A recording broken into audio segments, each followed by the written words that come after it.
Good morning. In only a few days, Ted Williams has gone from begging for money on a freeway to widespread fame, numerous job offers, and a chance to rebuild his life. Hi, Mommy. A week ago, this reunion would have seemed impossible for Ted Williams and his mother, Julia. This has been a dream and a prayer. So flying that sign has some kind of validity. The sign said, "I have a God-given gift of voice," prompting a Columbus Dispatch videographer to listen. Say something with that great radio voice. When you're listening to nothing but the best of oldies, you're listening to Magic 98.9. The voice. This video showcased a down-on-his-luck Ted Williams and his booming baritone. And then alcohol and drugs and a few other things became a part of my life. I got 2 years clean, and I'm trying hard to get it back. Since it was posted on the internet just this Monday, the video has been viewed more than 11 million times. I produce a lot of videos, but a few of them change people's lives like this one has. Perfect, man. Within a few days, Ted Williams, 53 years old and homeless, found himself back inside a radio station and flooded with numerous offers. I just didn't know if anything like this would have happened. The NBA's Cleveland Cavaliers offered him a job. We loved his voice, we loved his story, and our biggest priority right now is just to get him in here. And he signed his first big recording contract with Kraft Foods. Kraft home-style macaroni and cheese. Cheesy noodles topped with golden brown breadcrumbs. You know you love it. From NBC News, this is Today. He recorded the Today Show opening announcement and visited the studio. It's a far cry from the run-ins with the law that he's trying to move past. This type of turnaround that he always hoped his 90-year-old mother would live to see. I always used to pray to God. I'm telling you, religiously say, Lord, please let my mom live to see another year. Maybe this will be the year that somebody would, say, hey, man, do you want a job or anything? And on Thursday, they got their chance. My mom. Reuniting after 20 years. The Lord answered my prayers because I was praying that my mother would stay around long enough for this. And I'm right here. Well, Ted's first Kraft Macaroni and Cheese commercial is scheduled to air Sunday during college football's Kraft Fight Hunger Bowl. He has also voiced an MSNBC promo that started airing last night, so lots of work ahead for him, Meredith. Amy, thank you. Ted Williams is with us again this morning, along with his mother, Julia. Good morning to you both. Good morning. Long time coming, this reunion. Ted, talk to me about it yesterday when you finally saw your mom after 20 years. I was just gone. I was just outdone. I couldn't. I don't think we talked for a second to say, Mommy. We just balled up to both of us. And when Mommy cries, that makes me cry. So we didn't even say anything. We just hugged each other. Man, it was like the dream finally came true. Thank you, Jesus. It was like that. That was what was going on with the whole life. What was going on, Julia, when you saw your son? It seemed like a dream. I always wished him well. He would always brush me off. I would say to him, why don't you let God in your life to straighten out your life? You need to straighten out. Goodbye. That's what I got. So he just pushed me out of his life, and it made me feel very bad from the family that I came from. Because my husband was a Jehovah's Witness, and I go to one of the nicest churches in Brooklyn.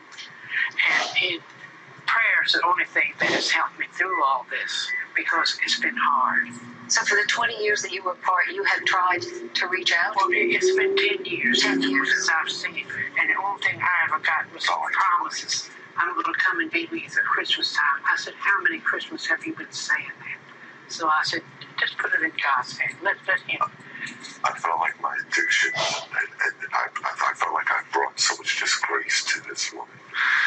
That there wasn't much I could say, because I think I told you yesterday that the one thing that she would always ask me on phone calls was, "Are you working?" And I think she would have even settled for the fact that McDonald's, if they'd hired me, she would have been happy with that. So was it shame, Ted? Is that what it was for you?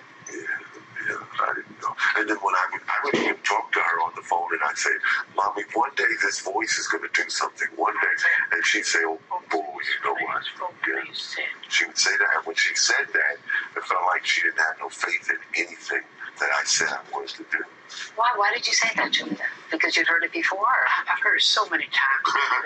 And it was like a broken record. Oh, Mom, I said, oh, please, let's not go into that. Because all I got was promises. Well, I noticed yesterday at the reunion, one of the first things you said was, please don't disappoint me. That's right. Don't disappoint me. Hold your life together. Just don't let things fall apart when you fall in with the wrong people. That's the part that upsets me about him. He's a good person, and he's easily pulled into things. And straighten your life out. That's the only thing I wanted him to do.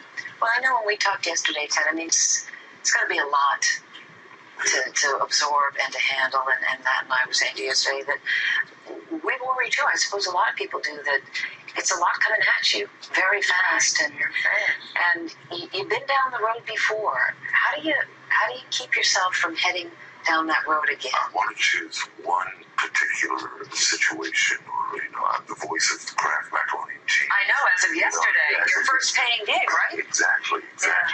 And signed a little deal, very lucrative, I might add, as well. The Cleveland Cavaliers is still an option as a secondary choice, with the home and all. Everybody's giving me little money deals, but no one's ever said that, hey, Ted, here's a place for you to call your own, or your home to cook and cook in. So I want to pick one particular situation, and I think I can handle it. But all of these other irons in the fire and all that is so overwhelming that I think I told you about, bless her heart, Dale Atkins, the psychologist here on staff or whatever. I'm going to call her a little more often. Contributor. She's a sweetheart, and I didn't get a chance to call her, but I think I'm going to use her as somewhat of a sponsor and a therapist too, because you're going to need that. Yes, I feel I'm going to need it. I know you were looking like you wanted to say something, Julia. But the sign that they called and told me that he had, and I went to bed, I said, oh, it couldn't be like this. Disgraceful. I just cried out such a thing. And you mean the sign when he in the video? Yes. That made Someone her feel called like, and told me, Mama Ted, there's a sign. I said, what sign? He's holding up a sign out there. This is the last thing. Then she started telling me what the homeless people do here in New York, about collecting cans and all that. And I said, how can you do our family like that? That is my home, and all my family is out there. How could you get so low to do a thing like that? And then I just went to bed, and through the night I could see him with this sign. And I said, and what did the sign say? I have a God-given talent. I'm an ex-radio announcer who has fallen on hard times. Please, any help would be gratefully appreciated. Yet that sign let him out of the situation. yes. It really did, Julia. Yes, it did. Thanks to Mr. Whitmore. Yeah, the gentleman who saw it, the videographer who saw it. But to think of my son, my family, looking at all this, putting up a sign. So you were in contact all that time with the grandchildren? Yeah. But the grandchildren wouldn't tell me because they didn't want to hurt me. Someone else called and told me. I said, they don't even allow you to hold up signs in Ohio. I said, well, he's doing it. And that was, I think, yesterday we alluded to that I did, I mean, what I've done to support my drug habits and so forth, and that was theft. She didn't seem to feel as bad about the theft as she did me holding a sign on the highway exit. Well, there's something about it, I suppose, when it's family and embarrassment and all of that together. But it's embarrassing. But yesterday was a good day. It was a positive day. It was a step forward. You had and a crazy day too. Yes, I mean, you had this wonderful reunion, but you spent it here. You spent it at Jimmy Fallon last well, night. let's talk about Jimmy Fallon actually, Dad, because man. you admitted to a little bit of a man crush Yeah, I said on Mr. Lauer. We'll show you. Let's put up the tape. This is what happened last night, Mom. Look, the Today Show, man. That's a hot show. And Matt Lauer, man. I mean, he brings the female out of me because.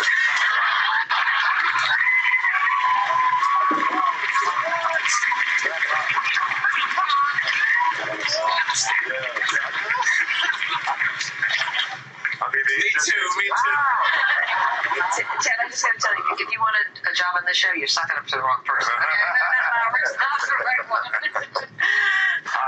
I mean, I don't know why I said. I mean, I do know why. I mean, I'm but teasing you. I just felt like, hey, meeting Matt Lauer was the greatest thing that could have happened. I knew I had arrived to New York meeting you guys. Well, I Not think the just greatest Matt. thing that could happen is that you get your life on board and straight, and that you get the help keep that you you guys need. abreast of what's going on. I appreciate it, and I don't know how I'll get in contact with you personally to say, hey, there it is.